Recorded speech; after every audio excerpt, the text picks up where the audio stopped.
everybody, and welcome to the Aggieville Alleycats podcast. Where come rain, shine, or anything in between, we're here to Liberty, the Kansas State sporting news that you so love. I'm Ace Edwards, right alongside Connor Balthazar. And welcome to another weekly recap where it's going to be a lot of portal, a lot of coaching staff, and we're going to try and avoid talking about basketball at all costs, but we will end up doing it. Pete Hughes, please save us. Pete Hughes, if you can hear us. But just on the day that this releases, or the day before this releases, if you're looking for a more complete breakdown of the history of the current main staff, we just released a video on the YouTube channel, so feel free to go and watch that. Who knows what's next? We put it to a poll on Twitter, so if you want to vote, go to the Twitter and vote. I believe the options are Jordan Peterson's scheme, Mike Schmidt's offensive line history, bios of the support staff, and then a position group breakdown. I think the position group breakdown has exactly 0 votes right now as we're recording this, which admittedly is very funny. But we're going to start by talking about the transfer portal, then talking about the offensive coordinator and the support staff that has been announced. Then we can talk about the basketball team. But let's just go ahead and dive straight into the transfer portal news. Now, the last commit that we covered last week was Kamari Burns, so we have quite another list of players to go. Starting off with the Colorado State transfer of Tanner Morley, who is an interior offensive lineman, a guard to be specific, someone who had an injury last year and that cut his season short, but in the year prior was a very, very good interior offensive lineman for Colorado State. And I mean, given that the big question mark has been the interior, I think you could you could put Pastore and Sharpie. He's going to be the starting left tackle. Right tackle will probably be Fitzpatrick. Interior, who knows? I put money on Rockers at center, but even then, I wouldn't be horribly confident in that. But Tanner Morley, I think, is definitely the answer at one of the guard positions. Yeah, I think you're probably right. I like Morley a lot. I was really happy that we were able to pull off this addition. He was, as you said, really good last season, 2024. And of course, this prior season wasn't able to stay healthy, unfortunately. But he only allowed 1 sack in 2024. That's the only sack he's allowed in his whole career. And he's also a 4 guard, pretty big. He's I think listed at 6'6" and over 300 pounds. So kind of a bit taller of a guard than what we've been used to in the Kleiman era. You kind of have to go back, I think, more to kind of the Josh Revis era to kind of get guards with that large of a frame. But Morley is another step in the direction of kind of road grading guys that aren't necessarily just road graders, but when you look at their measurables and you look at their stature, you think that's kind of the classic idea of what an offensive lineman is, just a big guy that pushes people over and doesn't really think that much. We all know it's more than that, but that's kind of the impression that we've been getting from from a lot of these additions. Morley is more of the same there. Yeah, Morley of the same. I'm glad you caught that. Yeah, I like the pickup. I think he's going to be one of the starting guards in this upcoming season. The next one is, again, another one that's in contention to me of being one of my favorites of the portal cycle, though I don't think anything is going to be beating someone that we're going to mention later in the episode.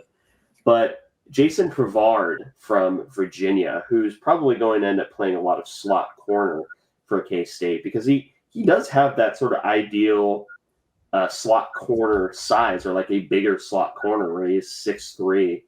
And he was really good at Virginia. He was one of the most consistent parts of a Virginia defense. That was actually pretty consistently solid.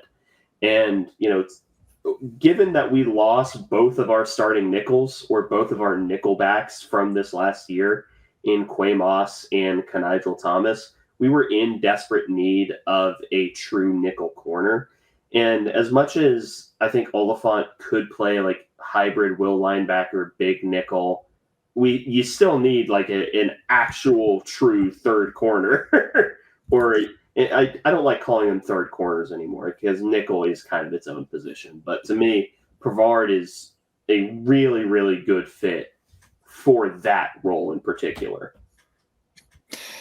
Yeah, no, I felt like his film really kind of jumped off the page when I saw it. I was very surprised that he was only an honorable mention All ACC level of player because I think that he's someone that probably will step in and start next year for K-State.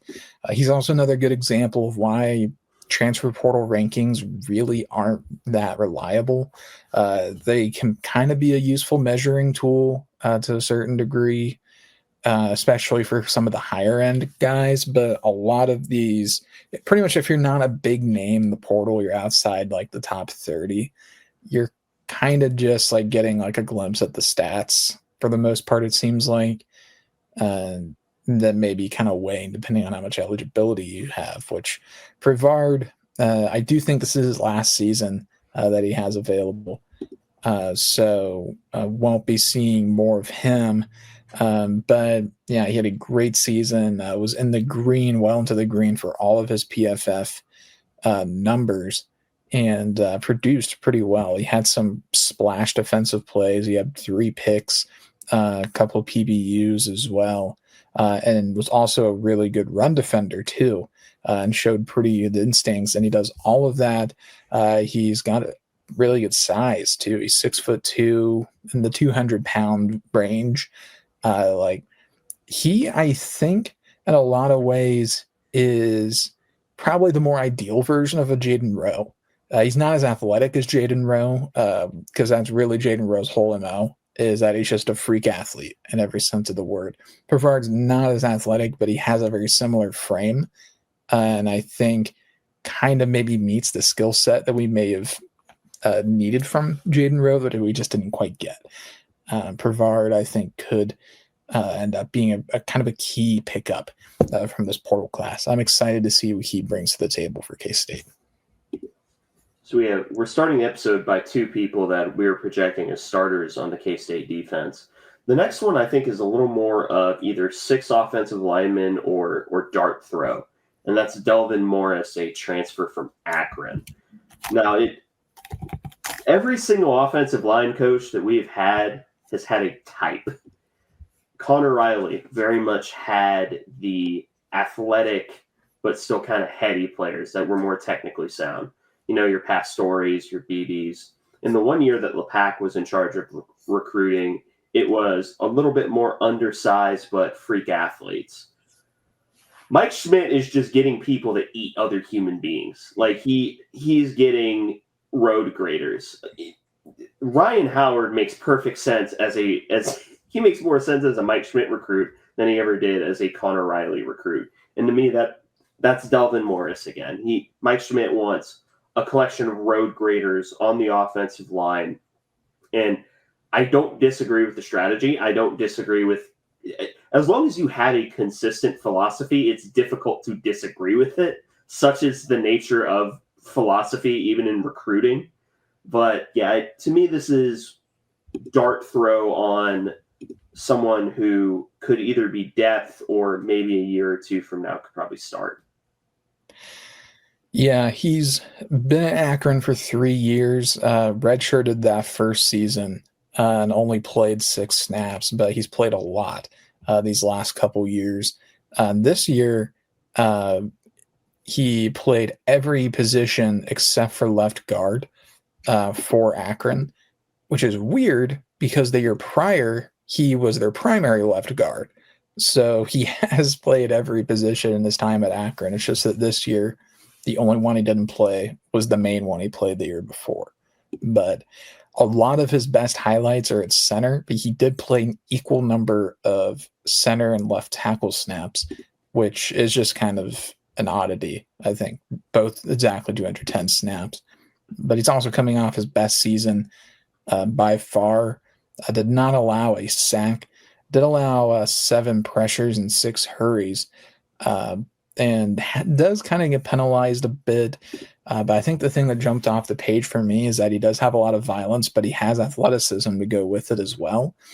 Some of these guys that we're getting right now are road graders, and they're not unathletic, but that's not their primary trait. It's their mean streak or their strength.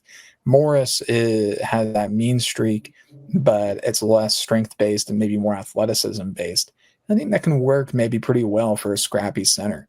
And I think that could be the type of guy that we're getting in Delvin Morris. And I'm with you. I don't think this is going to be like a plug-and-play starter for K-State.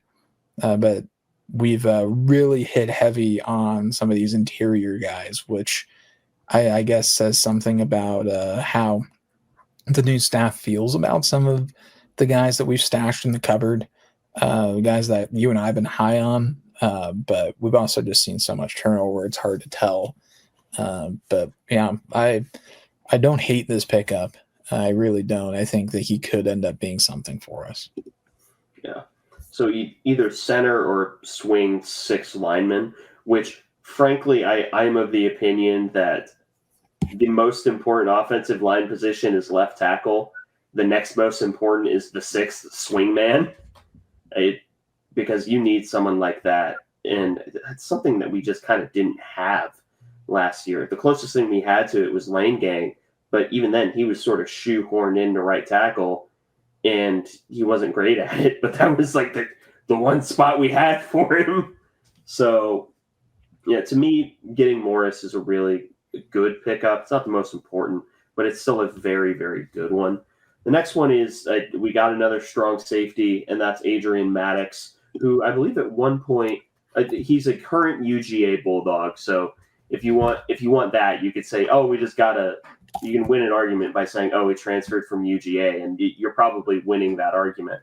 But I believe at first he was at UAB, but he was sought after from there, transferred to Georgia, got a chance to redshirt there, didn't play too much, and is using his redshirt year to come play at K-State. And, I mean, just prototype strong safety size in a room that, frankly, has been decimated, because the only remaining pieces of note that I remember off the top of my head are Logan Bartley, Wesley Fair,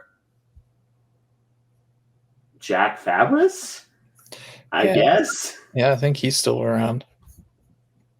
That's it. That's the strong safety room before a guy from Illinois, Caleb Patterson, and Adrian Maddox. And then throw in I think Coy Beasley as well. Oh yeah. There's the other one, but yeah, I'm with you. I like this Maddox pickup. He's an interesting story. You're right. He did make it to Georgia by way of UAB, but he also spent 2 years at Alabama State before UAB. So Georgia, this would have been his senior year, his final year. But I was listening to Drew Galloway on Bosco's Boys a few days ago, and he was saying that Maddox was actually a spring window guy last year. He left UAB in the spring and made it to Georgia in the summer, and that may explain why he really didn't play very much, because he got there late, kind of made a kind of knee-jerk choice, I guess, to leave. Realized it wasn't going to play after the first couple games, and then redshirted outside of I think one game in October, November, and then the playoff game, because bowl games don't count for red shirts, which, I mean, to be fair, almost nothing's going to count for red shirts anymore if that rule ends up getting passed through the NCAA. But no, he was really good at these lower levels. A hard hitter, pretty good coverage safety, brings decent size. He's listed at 6'1", 200. He was originally a Florida guy before flipping to Georgia this past portal window. So he was very highly sought after and was well thought of as being one of the best group of 5 safeties available, and probably was among the best in that spring window last year. So this is, I think, a pretty decent win for this new staff. I think they're hoping they can, with a few extra months of prep time, get him to the level that maybe Georgia was seeing in him down at UAB. Yeah, and Jordan Peterson's defense is it can definitely put safeties in a position to shine if they're sort of being the get into the scheme fit, I suppose is what I'm trying to say. And given that Jordan Peterson was the defensive backs coach, yeah, I think he probably knows what he wants for the scheme fits. But I do like that pickup. And then the next one is the one I'm most iffy on. And it's a transfer from Oregon, but I believe he was a either FCS or D2 guy before that. That's Jay Harris. To me, this is like depth of depth at running back, because we have our 1A and 1B in Joe Jackson and Rodney Fields, and then admittedly not much, if anything, behind them. I mean, we still have Money Elston and then Tanner West. That's the room. But I guess as a depth pickup that you can get spot snaps and you're not going to have a heart attack over it, but it doesn't move the needle for me at all. Yeah, I'm kind of there with you. Like, I mean, he has some solid highlights from Oregon, but he was never a premier guy there. For what it's worth, he did get his start in college at Northwest Missouri State, so a rival of our hometown D2 school, Pitt State. They used to play their games in Arrowhead. I don't think they do anymore. But he made his way from D2 to Oregon and played very sparingly last year. This year, played more. Actually had his highest snap count of the year against Indiana. He was their starting running back. He didn't have great stats in that game, but granted, pretty much nobody on the Oregon offense really had a good day. So I'm not going to hold that against him inherently. But I don't know, if you go through the comments of him committing here, like on like some of the public portal pages, you'll see a lot of Oregon fans being like, you got a good one. But like that also is a bit of a tell that he wasn't that big of a loss for them, because if he was, they would be like, I hope you fail, and like the 3 generations of your bloodline are cursed or something like that. A pox upon me. Yeah, woe play be upon thee for Jay Harris would be what the Oregon fans are saying. But yeah, as a depth add and as a semi-local guy, because he is from Missouri and originally, I don't really hate this. Like, and we whiffed on Cam Petaway, who I really, really, really wanted, and I'm a bit annoyed that Iowa State got. But I think that they had more playing time to sell than we did, which, like, fair. All of the Iowa State people are now residents of Pennsylvania. But yeah, so Jay Harris still could end up being a solid depth piece for us. And I mean, he's a running back from the St. Louis area, and our running backs coach, Corey Patterson, he has been paying dividends on the recruiting trail and has done a great job kind of connecting us to St. Louis so far. So that's what I'm taking this as a St. Louis coach trusting a St. Louis player. And I'm fine with that. I mean, he brought us Rodney Fields. He kept Joe Jackson around. I think that Corey Patterson's going to do good things for our staff here. Now, the 2 most exciting picks I think you can talk about in tandem, though they definitely warrant their own segment, and that's 2 defensive ends / edge players, and that's Wendell Gregory and Elijah Hill. Elijah Hill is a borderline 4-star, which getting a 4-star as a transfer is ridiculous, because there's exactly 1 5-star transfer in this portal cycle, and it's Drew Mestamaker, who's at Oklahoma State. But Wendell Gregory is a true 4-star, transferred from South Carolina to Oklahoma State. And yeah, he only had 4 sacks on the year. You watched the games, and Wendell Gregory was like the only conscious part of the Oklahoma State defense.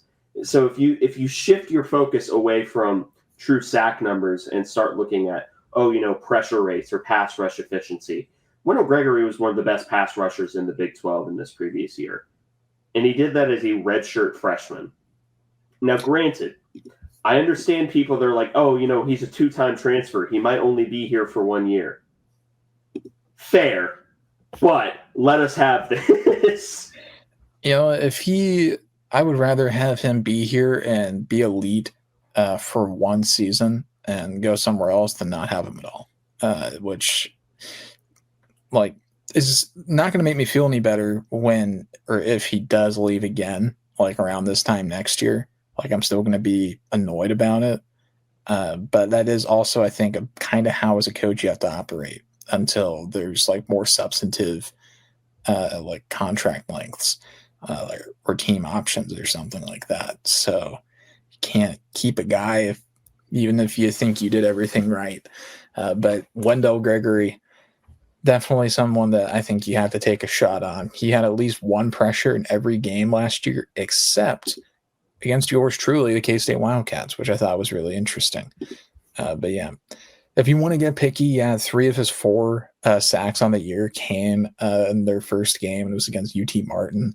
The other one came at UCF. But otherwise, he was still a really good player. Texas Tech, he has one really impressive run defense rep where he genuinely does just throw one of Tech's linemen off of him. And Tech had a really good offensive line this whole year until they played Oregon, of course. But Wendell Gregory, I'm very, very happy with this addition. This was not someone I really had on my radar until it was kind of leaked that he visited. And getting this pickup really, I think, completely changed the calculus of how dire straits our defensive line was going to be in. Having a guy of that quality makes it to where you can afford, I think, a few more Travis Bates 3-tech snaps here and there. I think you'll live with that in some 3rd and long pass rush situations because Gregory, I think, is going to be a huge difference maker. And it's worth noting that Gregory was in the top 10 in the Big 12 in total pressures this year. Of course, that was led by David Bailey, who was just absurd. I mean, he had 21 more pressures than anyone else in the Big 12, and second place was Romello Height, who's also a Texas Tech. So that didn't help against Oregon, now did it? No, it did not. But to be fair, that game is not David Bailey's fault. He was trying to. That game is squarely on Baron Morton. And it's almost, okay, yeah, we're doing this now. It's almost everyone said, you're not going to win much with Baron Morton as your quarterback. No. Baron Morton is that guy. He's really just not. He never was. He was never great.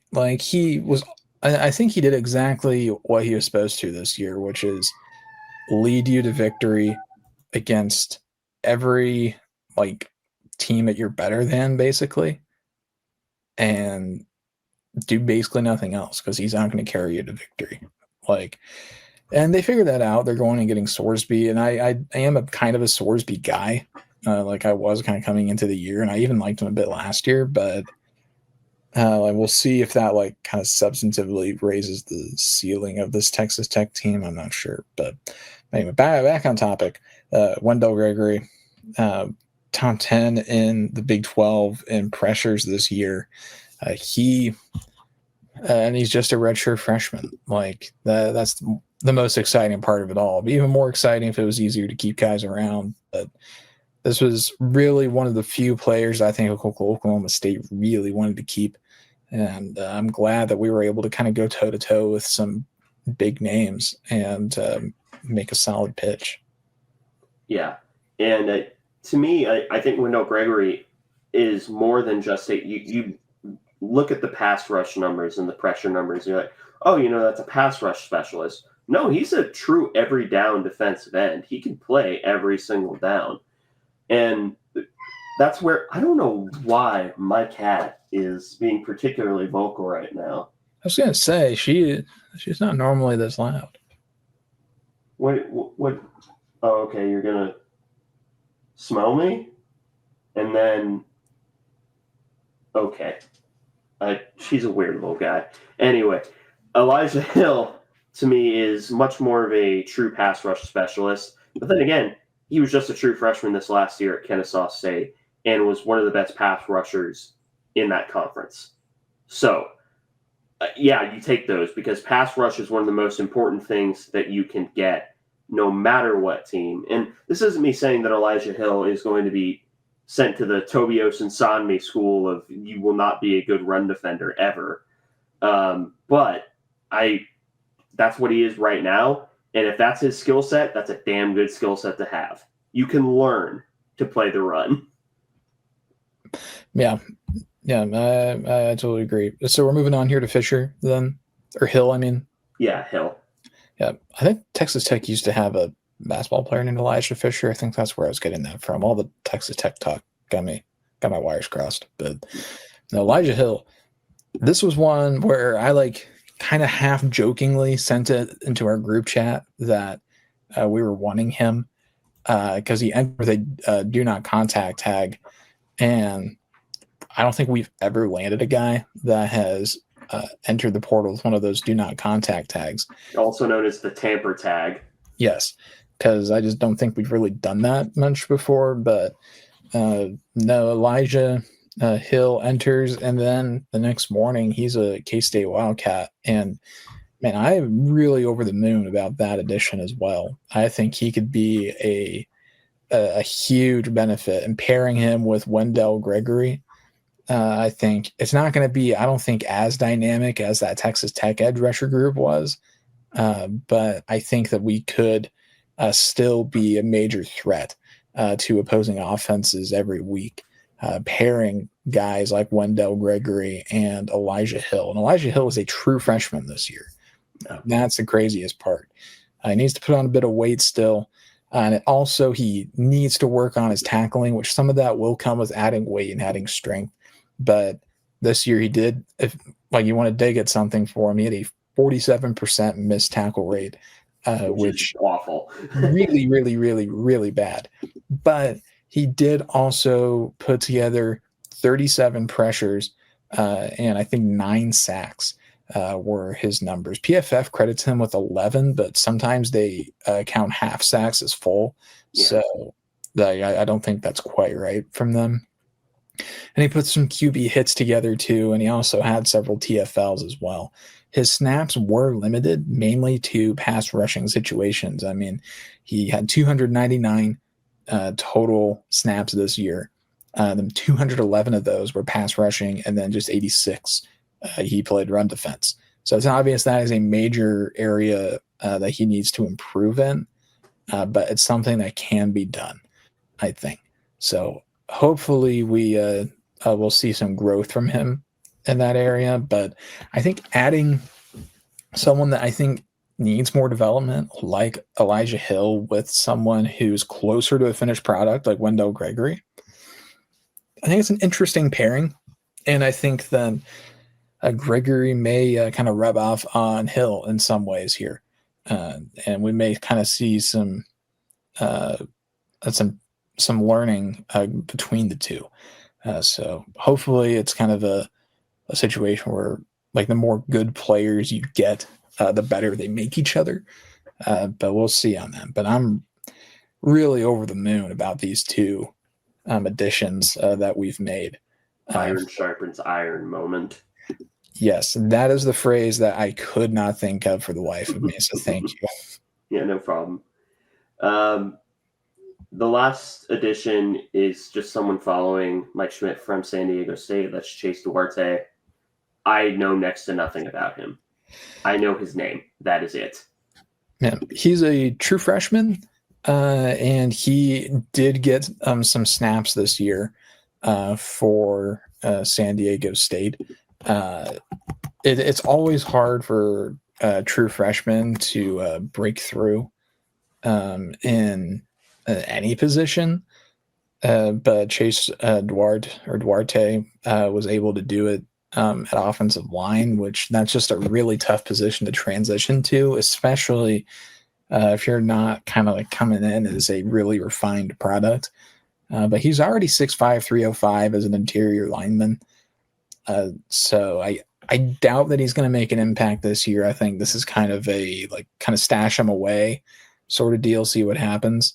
Because, I mean, he only played 52 snaps this year, but he did play in 6 games, so he didn't redshirt. So I think we're going to redshirt him this upcoming season, although, again, now you can play like 9, so maybe he could get a retroactive one. I'm not sure.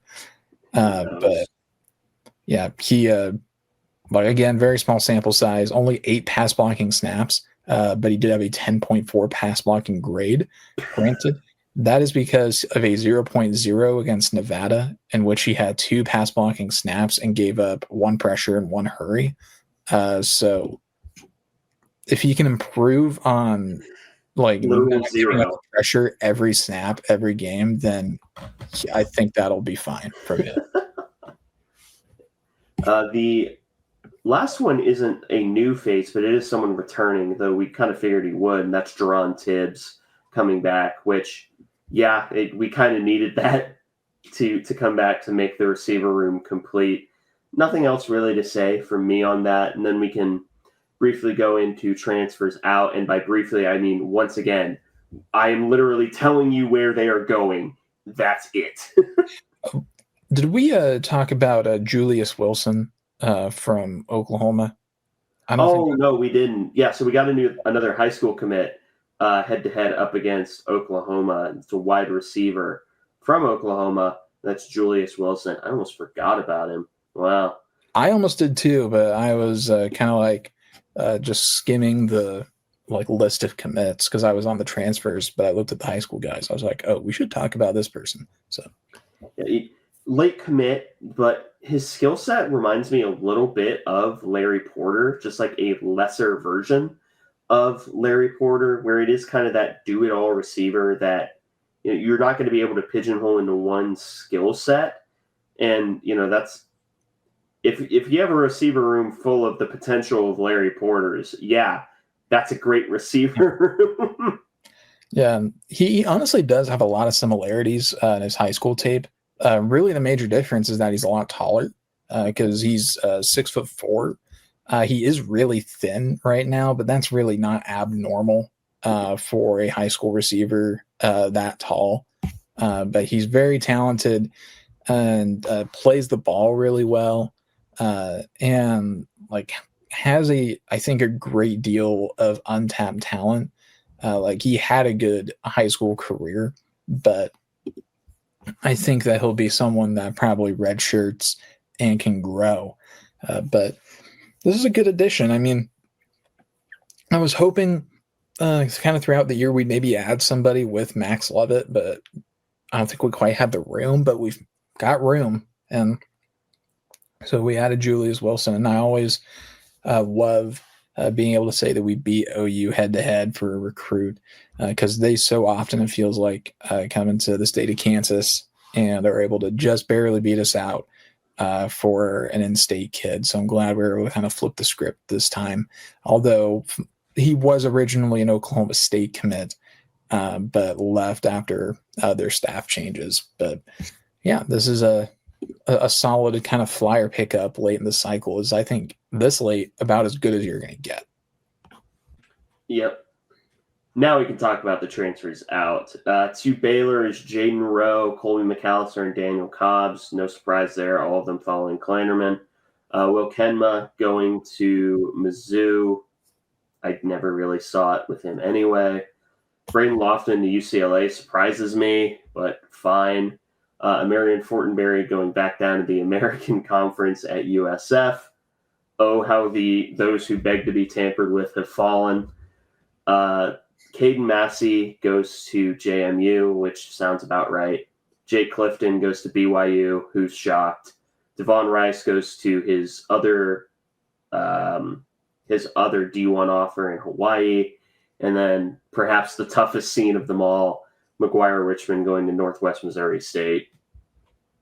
Tough scenes, really is. Yeah, McGuire did go kind of semi-viral last week for his post out. It was half due to the way that he worded it because he said he was being released by the staff, and that always kind of grabs the attention of like various like coaches at lower levels, like because they always like to kind of get in there and say, see, nobody at the high levels cares about you. Please come play D3 football and like pay $60,000 instead.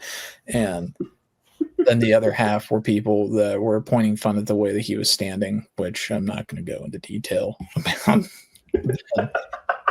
I know exactly what you're talking about, though. But yeah, Clanderman taking a lot of our DBs. The main one I'm kind of sad we couldn't keep is Daniel Cobbs, because I was really happy with how he played. Quaymas was really good this year, but I honestly thought Cobbs was a little better. We've kind of been on that train for a while that Daniel Cobbs was going to become a guy, and just as that's happening, Kleinerman steals him. Just one last stab at us, I guess, for not retaining him. But yeah, and then Jake Clifton back from his mission to wherever it was. I think it was Peru. Oh, that sounds nice. Either that or I'm confusing it with the Mormon friend I made in law school. I don't know. I can't answer that for you. I'm really sorry. I wish you could, man, but yeah. that's and all right. Lofton to UCLA did really surprise me. I guess, actually, I don't even know.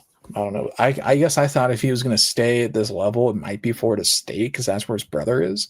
But yeah, I was surprised. But hey, good for him, honestly, getting to UCLA. Although UCLA has definitely not been the same program as of the last several years. But still, I mean, that's playing college football in Southern California. That's not a bad deal for anybody, I don't think. Not getting paid to do it as well. Yeah, that's fine. Yep. And then we can talk about the staff announcements. The one staff announcement that we actually didn't get to cover was Sean Gleason. And again, that one is covered in the video. So I'm not going to talk about it because my thoughts are already in the video. Go watch it if you want. But Connor, this is your stage to talk about Sean Gleason. Yeah. I think that some people, and honestly, I am a little bit underwhelmed by the ad because names have kind of been thrown around of not like eye-popping names, but like pretty interesting names for offensive coordinator. And Gleason is one who, again, he's not like, I'm not looking at him and saying like this is just objectively like a terrible hire. But you know, the last 2 years he was at Mizzou. His offense at Rutgers wasn't great. Granted, that might be a Greg Schiano problem as opposed to a Sean Gleason problem. But did spend a year at Oklahoma State when they were still good.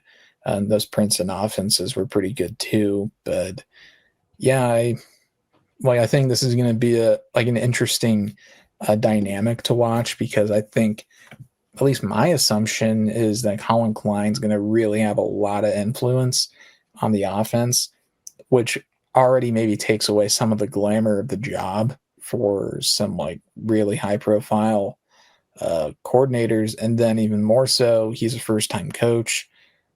So like, this isn't like an A+ like type of job, I think, because I think a lot of offensive coordinators inherently want control, and you're probably not going to get a ton of it here.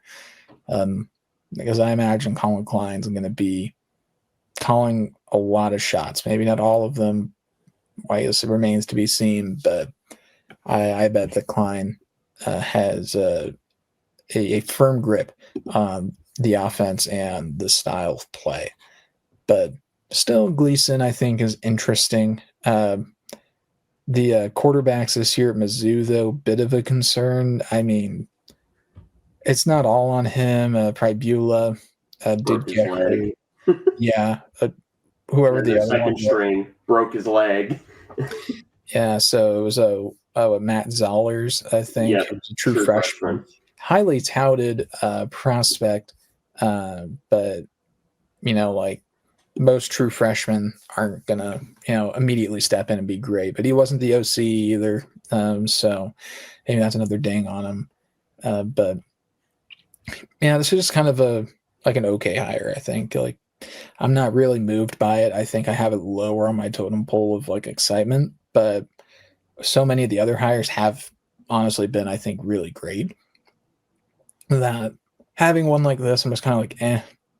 And I think we all kind of thought OC may not necessarily be like a big time hire because that's Colin Klein, really.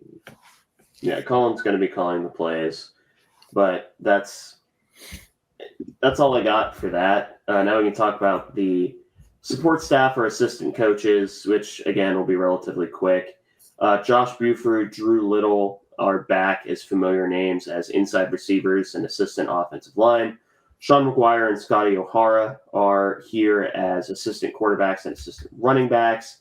Preston Mason is outside linebackers. Matt Cardulis is assistant safeties. And then Andrew Fowler, who has followed, I believe, either Stanton or Christian everywhere he's gone. I want to say it's Stanton. It was Stanton, yeah. Okay. That's special teams QC. Then the strength and conditioning staff is Jalen Reed, Torrey Carter, Seth Porter, yes, that one, and then Bill Young. So I don't know anything about the strength and conditioning staff.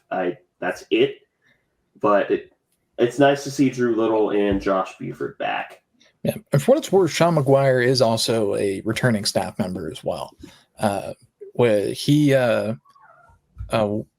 was in his third year at K-State, but I can't remember exactly how he got here, but he was a Florida State quarterback, and then kind of just worked his way up. He spent a couple years at A&M, then went to Buffalo, and his first year at K-State was 2024. But yeah, so a handful of returning guys here. I think Cardulis is a returner as well. Yeah, he is. He's in year 6. Second year is assistant safeties. But yeah, so a few new guys still, though. Buford, although it's more of a hiatus than Preston Mason, and then Scotty O'Hara, who was, if you go back and read the boards around the time that Klein got here, Scotty O'Hara was actually one of the very first names that was brought up as potentially coming to Manhattan. But he ends up being one of the very last ones that gets announced, which I find a little interesting. I don't think there's anything really to that. But Scotty has a lot of experience. He's been coaching since 2008 and has actually been at K-State before. He was at K-State in 2012 through 2016. He spent some time as a GA and then was offensive QC and an assistant recruiting director. So he's really been around for a while, and he's another guy that's coming back after an extended absence. Which I did not know until I just looked at his bio right now. So, yeah. So that's the football staff and portal news. So again, it's another 45. We'll round up 45 minutes spent on the staff, but I mean, we don't have much to say about basketball. K-State women lost to a surprisingly good Utah team by 7. And it really was just, despite trying to come back into a rocking fourth quarter for the K-State women, just ended up coming a little bit short in Manhattan. And I mean, this was another Tess Heel heater game. But outside of that, Terrence Ives was really, really cold. And the only person I think you could say had a good day would be Tess Heel and maybe Azella Arenas. Everyone else. Yeah, it's really too bad that K-State drop this game against Utah because, I mean, they cut it down to 67-63. Utah called a timeout, and then the rest of the game, Utah was able to just keep us at arm's length, which is just really frustrating. Tess Heel, she did so well in this game. We ran so much ISO with her in the fourth quarter, and she was just so good at getting to the rim and finishing. And I was really impressed. Then we kind of went away from that late. In fact, she made all of her 2-point shots in this game. She went 11 of 13 from the field. So her 2 misses were threes, and she went 2 of 4 there. So she had 25 for Tess Heel. But we kind of went away from that ISO late, which I was like, man, like I wish we maybe would have gone back to it 1 or 2 more times. But yeah, this is just kind of more costly turnovers, costly defensive lapses. Couldn't quite get over that last little hump, which is too bad because Utah's a good team. This would have been a big win to get us back on track. But I'm not as mad about this women's team, or I can't even really say I'm mad about the men's team, but like, you know, the women, like, I watch them and I still enjoy it. Like, and I can tell they're trying and like playing well, and like the coaches care and everything. So it's like obviously still frustrating, but you know, like they're giving it their all right now. Yeah, I will say that Gina Garcia did stuff the stat sheet. So congratulations, Gina Garcia. Good job, Gina. Good job, Gina. There is no K-State men's team. The women's team next plays Saturday up against a ranked Texas Tech squad in Lubbock. Again, this squad is one of those where they could beat anyone, they could lose to anyone, which in a lot of ways makes them more interesting TV. Yeah, like this women's team, if they can just get a hinge more consistent in games, I think that they could maybe make like the NIT, but it's not looking likely. But yeah, this Texas Tech team, they have just come out of absolutely nowhere this year to be one of the best teams in the conference. They are 19-0 right now. Texas Tech is. They have not lost this year. And I think it's unlikely we're going to be the first to beat them. But you never know. I suppose we'll see. For what it's worth, I did check.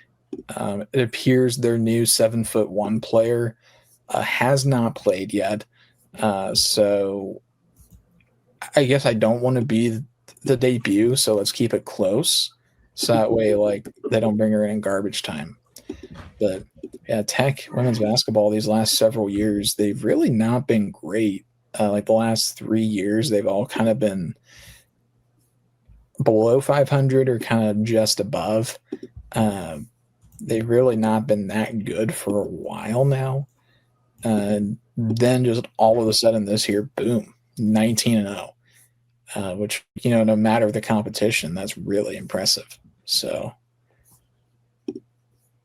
yeah.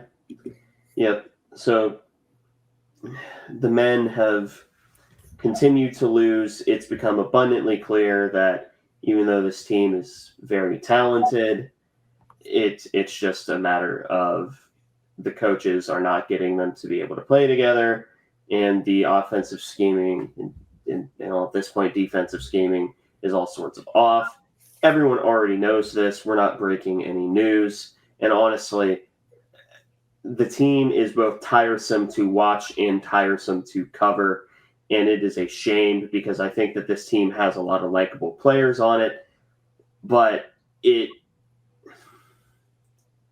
I've seen maybe this is the talking point. I have seen some of the biggest Bruce Weber haters on the planet apologize for how they treated Bruce Weber just because of how Jerome Tang has been. Do you know how hard that is to do? Yeah, some of these people I thought I would never see the day, but it's Caleb, by the way. If you're curious, it's Caleb's the one I'm referring to, but I've seen others. Yeah, Like it's honestly an interesting hypothetical. Like, how would Bruce have done with like the same level of NIL resources? I mean, I don't know if it's realistic because I don't think he would have gotten those resources in the first place. And recruiting may still have struggled anyways. But like, he was always an X's and O's guy, like that was just like trying to get as good of players as he could, and just kind of stumbled into Dean Wade being a lifelong K-State fan. But yeah, like this team, I guess, is kind of the opposite, where it's like we're dropping a lot of money on like very talented players, but it's just not working. Offensive reset hasn't been working since the Nebraska game, really, which is such a shame because this team was so much fun. Like I think at the first half of the Cal game, I decided to go to that game, and I'm so happy I went to that one because like I saw like the only genuinely entertaining performance they may put out all year. Because I mean, like, and there's still some players like that I like watching. Like PJ Haggerty, when he's locked in, is like a fun player to watch, like because he's really good at getting to the rim, and he had a great game against UCF. But even guys that I've been kind of taking a liking to this year started to slow down a bit. Buka, after his offensive explosion of 12 points against, I think it was Arizona or Arizona State, where he had a couple threes, like hasn't been as big a factor. David Castillo's taken a bit of a step back in conference play. He's been better than he was last year in conference play by virtue of being playable, but he still hasn't been to the same level, I guess, that I was hoping he'd be at. Nate Johnson was somehow better against UCF than he had been prior weeks while still going like 1 of 7 from 3. But he did have like 10 assists in that game. But yeah, I think the issue is obviously coaching at this point. I mean, at one point in the first half, we like had for like 5 minutes, like it was like Castillo, Buka, McGriff, and like Taj and Abdi or something like that on the floor for like 5 minutes straight. It was I can't remember the exact lineup, but it was just this like horrifying lineup that had no business being on the court together. And lo and behold, UCF went on a huge run. But it's like that's a just plain coaching error, which I hate saying because it's like I wish that these guys were good at coaching because like they're likable, but for some reason it's not clicking. Like, and at this point, like the time for kind of mulligans is over. Like we got to see. It was over last year. It's just getting worse. Yeah, and mulligans are done. Like I don't know. I cannot like medically advise anybody to watch this team for the rest of the year. Like I must advise against it, actually. Like it's, man, like it's crazy how many nostalgia edits I've seen of a basketball team that played like 3.5 years ago, like 4 years ago, the Keys and Keontae team. It's like we should not like have to make nostalgia edits like yearning for a basketball team that happened like one undergrad ago. That should not be something we have to do because this is like a basketball program with like a really deep history, and it's just kind of an embarrassing product right now, which really sucks because we went out and got a lot of like on paper good players, and like half of them we can't even play.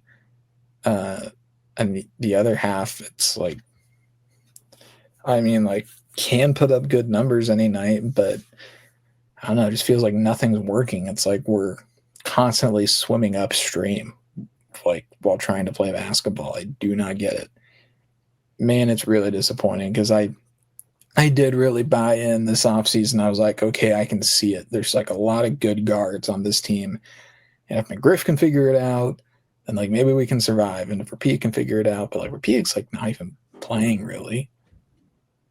McGriff's actually been all right, but he can't stop fouling, which I guess is seemingly, yeah, which is the whole team's problem, I suppose, right? Is like we foul like the most in the conference by a lot. Like they were saying on the broadcast on Wednesday, we're like 340th in the country in like amount of fouls we commit, and there's like 360 something teams. So we're hanging out with like the very low level D1s. So yeah, you know who the real winners are of the past few years of K-State basketball? who could it be, Ace? The Raptors' chances of Noel and Johnson. Yeah, honestly, maybe. Like, it's been so bad that it only exemplifies how good those two players were for K-State. I think you're onto something there.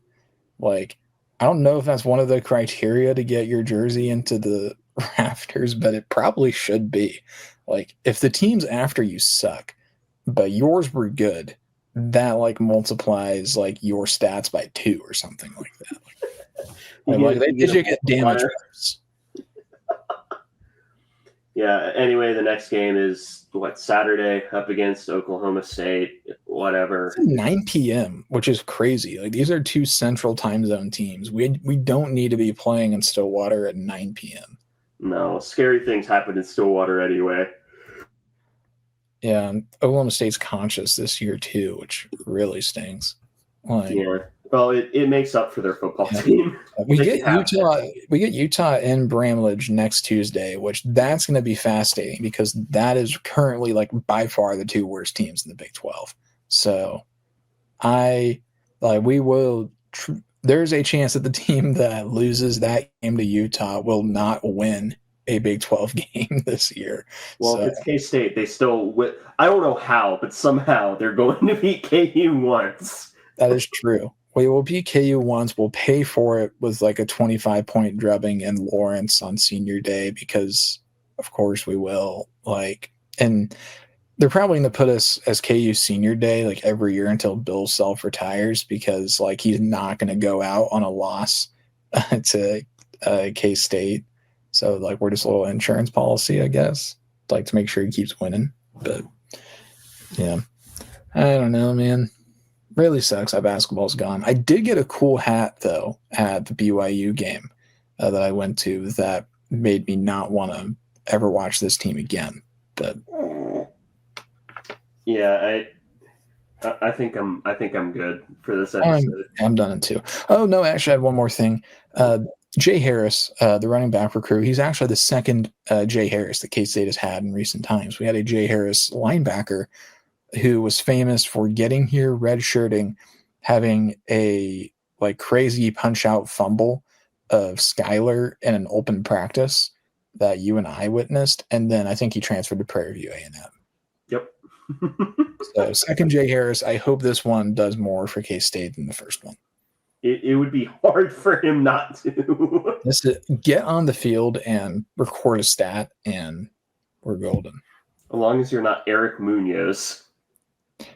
Well, that is true. Yeah, he did get on the field, but his stat that he recorded was an offsides on a kickoff. So don't do that. Yeah. Anyway, thank you all for listening to this episode of the Aggieville Alleycats podcast. If you want to follow or contact the show, you can follow us just about anywhere at Aggieville Alleycats. And if you want to email us, we're AggievilleAlleycats@gmail.com. If you want to follow us on a more personal note, I am at ACEdward00. I am at Connor Bouncor, capital C, capital B. And if you want to support the show financially, please be sure to check out the official Aggieville Alleycats merch store, link found in our podcast and Twitter bio. But most importantly, thank you all for listening to this episode of the Aggieville Alleycats podcast. Where come rain, shine, or anything between, we're here to deliver to you the Kansas State sporting news that you so love. Stay safe, Alleycats.